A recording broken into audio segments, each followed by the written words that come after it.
সরকারের উপরে আমাদের অনেক ব্যথা বেদনা 12 বছর ধরে দাবি করছি।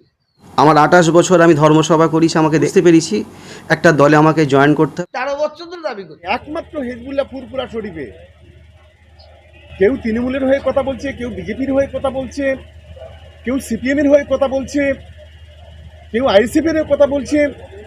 এই করে মুসলিম সমাজটাকে, বিশেষ করে হিজবুল্লাহ যারা সদস্য আছে, তাদের সমর্থক আছে, তাদেরকে বিপদে পরিচালিত করাটা চক্রান্ত করছে। আমি মুখ্যমন্ত্রীকে আবার বলছি, মুখ্যমন্ত্রীর কাছে আমার আবার দাবি, এবারে 2026-এ কিন্তু ভয়ঙ্কর খেলা হবে। এমএলএ পাউডার মেখে ঘুরে বেড়াবে, সোনো মেখে ঘুরে বেড়াবে। ওই এমএলএ আমরা চাই না। আমরা ওই ধরনের এমএলএ দেখতে চাই, ওই ধরনের এমপি দেখতে চাই যে পরিশ্রম মমতা ব্যানার্জি করেছে, সুখে দুঃখে মানুষের দরজায় দরজায় গেছে। ওই ধরনের এমএলএ এমপি দেখতে চাই। বাংলার মানুষ ওই মানুষটাকে প্রার্থী দেখতে চাই। সিপিএম, কংগ্রেস, তৃণমূল, আইএসএফ যাই হোক না কেন, যার মন মানসিকতা হিন্দু থাকবে না, যার মন মানসিকতা মুসলমান থাকবে না, যার মন মানসিকতা মানুষ থাকবে, সেই ধরনের প্রার্থী দেখতে চাই। ওই যে যখন ওয়াকাফ বিলের বিরুদ্ধে যখন হলো, বিল নিয়ে আসা হলো, তৃণমূলের 3টে লোক যায়নি। ওই 3টে লোককে বাংলার মানুষ শপথ নিয়েছে হারাবে। কারণ আমাদের ভোট নিয়ে তারা নেতা হয়েছে। আর আমাদের অসময় বলবো আমার পেট খারাপ হয়েছে, আমার মাথা যন্ত্রণা হচ্ছে, ও তাদের মাথা যন্ত্রণা ভোটের সময় দেখিয়ে দেওয়া হবে। কাসেম সিদ্দিকী কি ভোটে টিকিট পাবে? ভোটে দাঁড়ালে আপনি বিরোধিতা করবেন? ওটা মমতা ব্যানার্জিকে জিজ্ঞেস করুন না, ওটা মমতা ব্যানার্জিকে জিজ্ঞেস করুন না, ওটা আমায় না জিজ্ঞেস করে মমতা ব্যানার্জিকে জিজ্ঞেস করে ভালো হবে।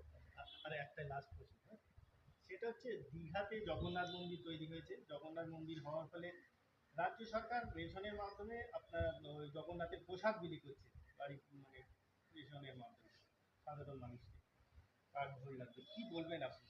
এই রাজ্য সরকারের উপরে আমাদের অনেক ব্যথা বেদনা আমাদের আছে অনেক। জগন্নাথ মন্দির হচ্ছে রেশনের মাধ্যমে তার কি বলা হয় এপার প্রসাদ পাঠাবে, আমাদের আপত্তি নেই। জগন্নাথ মন্দির হয়েছে, আমাদের আপত্তি নাই। কালী পুজোয় একদিনের জায়গায় 4 দিন ছুটি হয়, আমাদের আপত্তি নাই। দুর্গা পুজোর 4 দিনের জায়গায় 14 দিন ছুটি হয়, আমাদের আপত্তি নাই।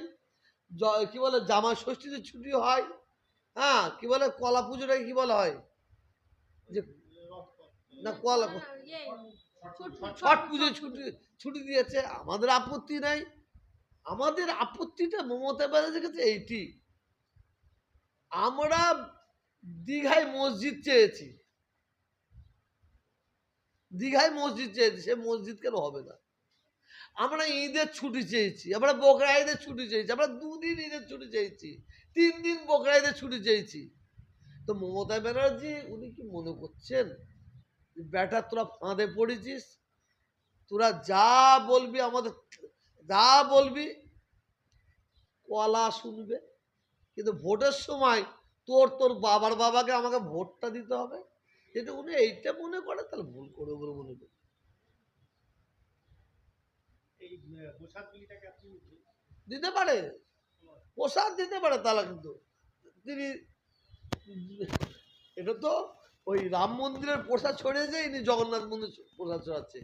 তা আমরা ওনার কাছে তো বলেছি দীঘাতে তো শুধু এই হিন্দু ভাইয়েরা যায় না, কোনো মুসলমান ভাইয়েরা যায়, 40% মুসলমান ভাইয়েরা যায়। তা আমাদের কি ধর্ম নাই? আমরা কি আশা করব না?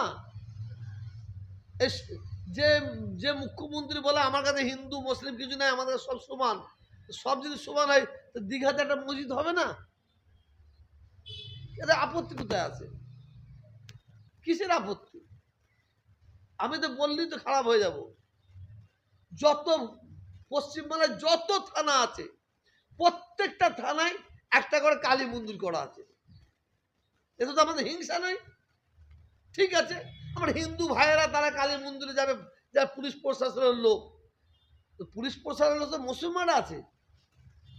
ওই পাশে একটা মসজিদ নয় একটা নামাজ ঘর করে দেওয়া যায় তো, একটা প্রশ্ন বলা হয়েছে?